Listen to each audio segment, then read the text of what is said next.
On to the 8th on the programme, and race number 8, 1600 metre Class 2. It's a really, really good race. Citron Spirit, unfortunately, is out. Rivet gets the blinkers on for the first time. Sam Clifford in the saddle behind Rattan. It's a form reference that will come up a lot here. Simply Brilliant behind Rise High last time out.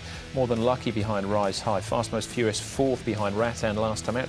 Jingbai Chi was behind Rattan as well. Dances with Dragons gets up to the mile for the first time, and down to Last Kingdom, who's also coming out of that Rise High race. He finished 5th. Good to slow potentially the pace. That is if Circuit Hassler steps cleanly and finds the front and is allowed to lead by He's the One for Us, who steps up to the longer trip of a mile. More Than Lucky raced very handy on his first run back for a few months.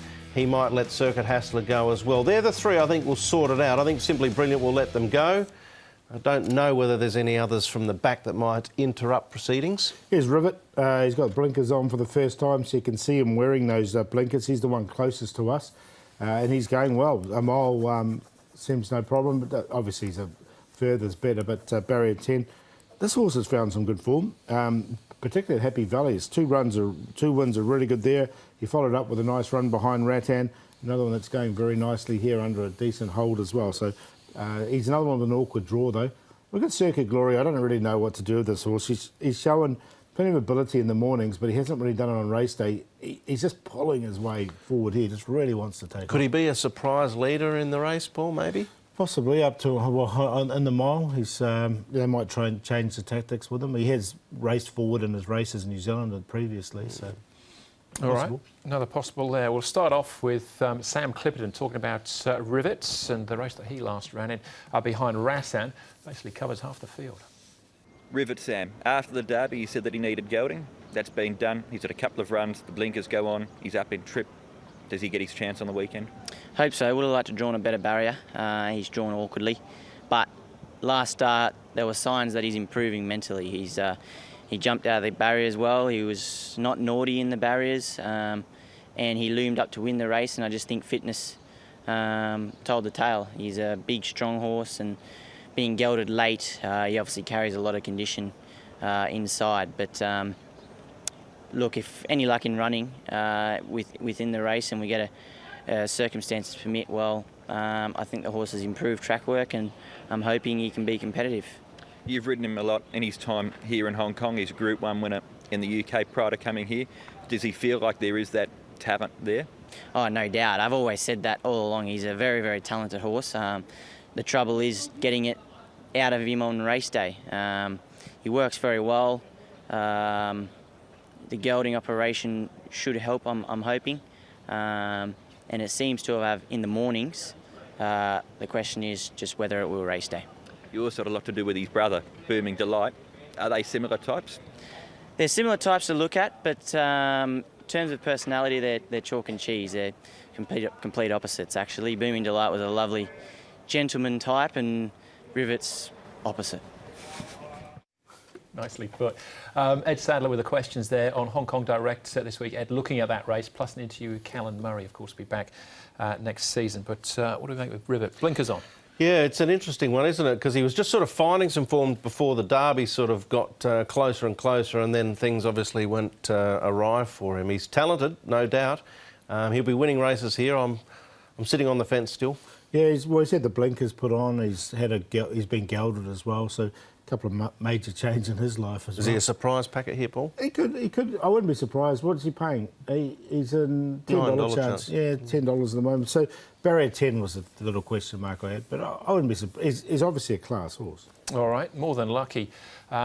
Took the rise through the ratings earlier on this season, which took him into the 4-year-old series as well. This was his return in 4th behind Rise High. Yeah, strong form race, this one, isn't it? And I expect him to run pretty well again. I've got him in the numbers More Than Lucky. He's had this one run back now, so he'll strip fitter as well. Yeah, I have to admit, he got me here. I thought he might have had, too long a season, reached the top of the mountain. He ran a really good race, all considered. I mean, Rise High looks a pretty sharp sort of type, doesn't he, heading forward? So he will be back into the tips for me this time. All right, OK. Simply Brilliant has struck twice already this season for Frankie Laws. Comes up with a good gate. He was in the Rise High. He's got form behind Rise High as well, but this is his morning efforts. Yeah, nice trial, wasn't it? Here from Simply Brilliant. He's got a really good barrier number 3. And look, he won 2 in a row, and then he ran 4th behind Rise High when he had a really tough trip in that occasion as well. So I think he's the one to beat, basically. I think Zach's played his cards beautifully here. He actually rode Simply Brilliant 2 back when he won over Easy Go Easy Win. He then got off to ride Rise High, which Simply Brilliant ran 4th in from a wide barrier. Back on now, the good gate. I'm following. All right, he's by Frankel, as is Last Kingdom.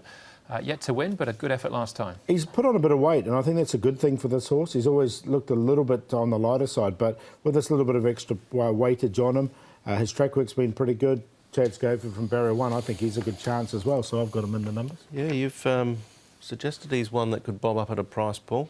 He's $1 of the place and $5.50 for the win at the moment. Yeah, he's not a long shot. He's not a long shot at all. Simply Brilliant is his favourite. Paul, he's on top for you. Yeah, I got him on top.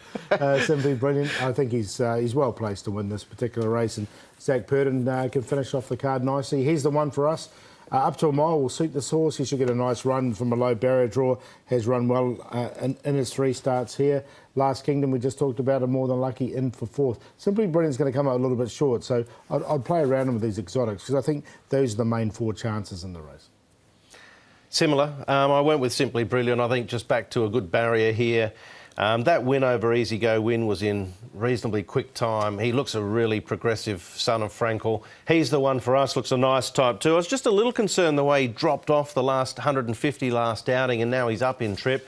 More than lucky's come back in terrific form, and Circuit Hassler might lead them in, but I think the class will get him in the end. 3:10.46. I thought 3:4.10 QQP was just a fill up, Andrew. All right, to be honest. I actually quite like Last Kingdom here. It appears someone else does as well. The fact he's come up money back a place. He might drift. He might. Let's hope he does. All right, that was race number 7. Back with the 8th Class 2 over the 1,600 metres. That's next.